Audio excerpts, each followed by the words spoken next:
Okay, good afternoon. I was asked to talk about the strategy when it is necessary to remove clot in a patient. So first slide.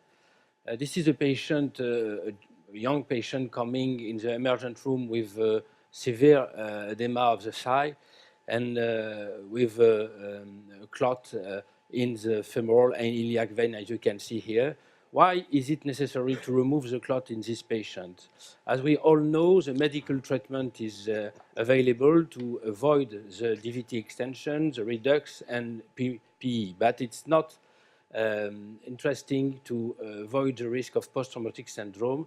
We know that in these young patients, the post-traumatic syndrome may occur between 30 to 80% of the case.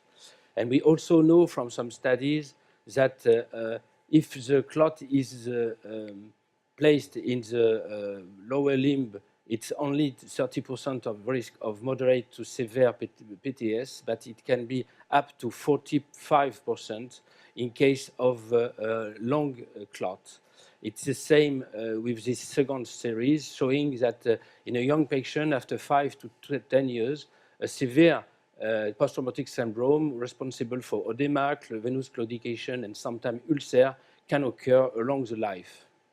So we had today two types of treatment available. The first, the oldest one, was iliofemoral venous thrombectomy, which need venous exposure of the femoral bifurcation, as you can see on the left. And then we ask the anesthesiologist to put the patient under PEEP pressure, post-expiratory pressure up to 10 millimeter of mercury to avoid the risk of intraoperative PE. And then we are removing the clot using a Fogarty catheter and Volmar instrument.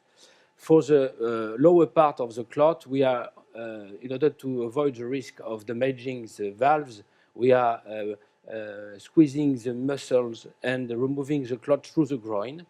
And you can see here the recent clot with the pressure of the valve showing that they are still competent. After that, we have still two important steps to perform. First, to remove sometimes the compression of the Meitner syndrome, as you can see here, by placing a stent. And second step is to place an AV fistula to avoid the risk of thrombosis. So the post-operative treatment is made with heparin, compression, ambulation at day 1, and the patient are placed under Coumadin for 3 to 6 months. The mean hospital stay of this technique is 7 days. We had no death using this technique, but the risk is radiothrombosis up to 8% in the early period, severe bleeding, and we had 1 case of PE after 50 cases.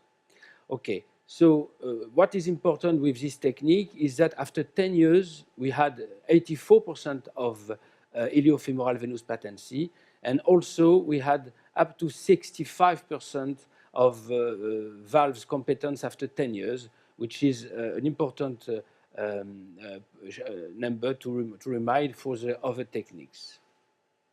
The second technique, which is more recent, is catheter-directed thrombolysis. You can see it is a puncture and the duplex scanning of the popliteal vein, placement of a multi-perforating catheter through the clot, and then using thrombolytic agent like RTPA or urokinase.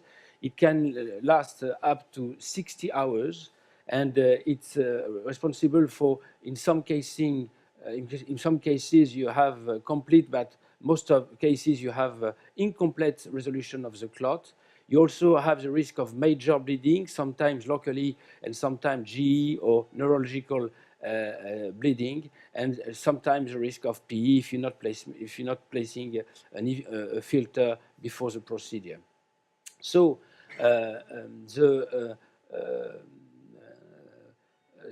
different society made recommendations during the year 2012, and here are the recommendations. To summarize, it is important to propose this kind of clot removal strategy in patients when they have their first onset of DVT, when the symptoms is less than 15 days, 14 days, it is very important. If the patient has a low risk of bleeding, GI, neurologic, if the patient will be able to ambulate at day 1, and if he has a good life expectancy to avoid the risk of post-thrombotic syndrome. In conclusion, the removal of the clot is important to avoid the post-thrombotic syndrome, especially in young patients, and large development is necessary, but the medical team has to be have the skill to do it and the material, and it is important to select carefully the patient. Thank you.